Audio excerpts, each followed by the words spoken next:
নমস্কার বন্ধুরা, বৃষ্টিকাল শেষ হতে এলো, কিন্তু আপনারা চারা তৈরি করেননি। ভুল করেছেন বন্ধুরা।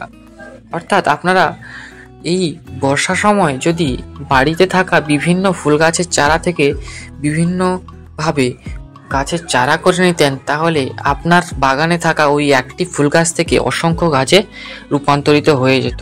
তো আজকের ভিডিওটা আমি এই নাকচম্পা গাছের কি করে বাড়িতে নতুন চারায় রূপান্তর করব আপনার ওই গাছের ডাল থেকে। বন্ধুরা, ওটাই আমি সাধারণভাবে বাড়িতে কিভাবে আমি নিজে করেছি ওটা আপনাদের সামনে তুলে ধরবো। বন্ধুরা, এই বর্ষার শেষে যদি আপনার এই নাকচম্পা কিংবা এছাড়া আরও অন্যান্য অনেক গাছ রয়েছে যেগুলা বিভিন্ন সিজনে ফুল ফোটে, কিন্তু ওগুলো যদি বৃষ্টির সময় চারা করে রাখেন বা ছোট গাছে রূপান্তর করে নিন ওই গাছের ডাল থেকে, তাহলে অনায়াসে আপনি আপনার ছাদ বাগানে আরও বেশি ফুল ফোটাতে পারবেন। তো আশা করি আজকের ভিডিওটা আপনারা বুঝতে পেরেছেন। তো কিভাবে আমি এই ডাল থেকে একটা ছোট ছোট অর্থাৎ 5 থেকে 6 ইঞ্চি গাছের ডাল থেকে কেটে নিয়ে ওইগুলো কিভাবে চারা তৈরি করতে হয় তা আমি এই ভিডিওতে তুলে ধরেছি।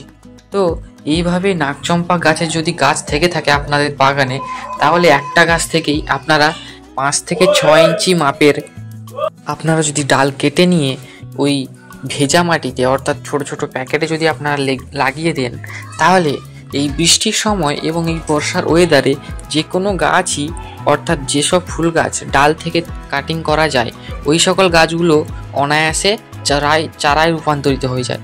তো আপনিও এইভাবে ছোট প্যাকেটে মাটি ভরে নেবেন এবং মাটিগুলোতে জল দিয়ে ভিজিয়ে নেবেন, এবং এই যে নাকচম্পার গাছ যেটা আপনি দেখতে পাচ্ছেন আমার হাতে, ওই নাকচম্পার গাছকে আপনি কোনো রুটিং হরমোন এবং কোনো কিছুই ছাড়াই, অ্যালোভেরা বা কোনো কিছু ছাড়াই আপনি অনায়াসে চারায় রূপান্তর করতে পারবেন।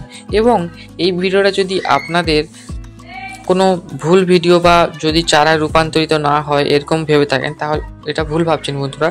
আমি নিজেই অনেক চারা রূপান্তর করেছি এইভাবে গাছ থেকে 5-6 ইঞ্চি ডালকে কাটিং করে এইভাবে প্যাকেটে লাগিয়ে।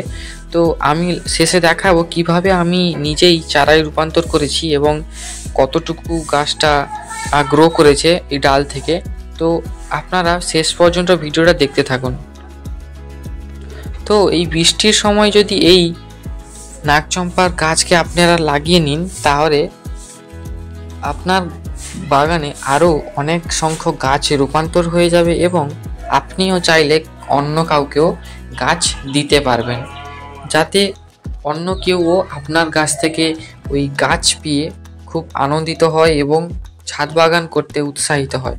তো বন্ধুরা, এইভাবেই আপনারা যে কোনো গাছ অর্থাৎ গাঁদা, চন্দ্রমল্লিকা এবং এছাড়া আরও আসছে এই শীতের জন্য অসংখ্য গাছ আপনারা এই সময় করে নিতে পারেন। তো এই যে দেখতে পাচ্ছেন আমার প্রায় এক মাস 10 দিন এইভাবে এই গাছটা চারা বয়স হয়ে গেছে। দেখতে পাচ্ছ কত সুন্দর গাছের ডাল থেকে আর নতুন লিফ বেরিয়েছে, অর্থাৎ নতুন কাণ্ডে রূপান্তরিত হয়েছে।